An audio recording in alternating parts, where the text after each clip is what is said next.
নমস্কার বন্ধুরা, আশা করি সবাই ভালো আছো। আর আমিও ঠিকঠাকই আছি। তো তোমাদের সাথে শেয়ার করলাম যে আমার জানলাটা কমপ্লিট হয়ে গেছে।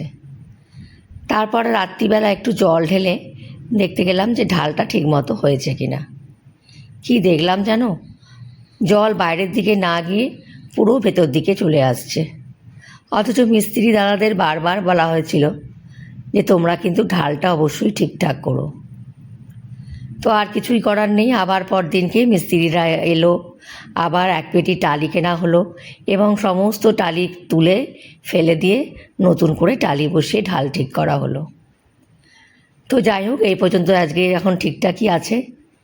আর আমি একটুখানি ঠাকুরের কাছে পুজো করে নিলাম, নিয়ে এখানে একটা ঘর স্থাপন করে রাখলাম। যেহেতু নতুন জিনিসটা তৈরি হয়েছে, তো সেই জন্য একটু ঠাকুরের নামে বা ঠাকুরের উদ্দেশ্যে একটু ফুল দিয়ে পুজো করে তবে ঘরটা এখানে রাখলাম। আর আজকে আমাদের রান্না হচ্ছে ইলিশ মাছ। সকালবেলা একটু মুদিখানা বাজার করতে গিয়েছিলাম, আবার এসেই তাড়াহুড়ো করে রান্না বসিয়ে দিয়েছি, তাই মাঝে একটুখানি বসেও নিলাম। জামা কাপড় সব ওয়াশিং মেশিনে হয়েই ছিল, ছাদে দেবো না বারান্দায় দেবো ভাবছি।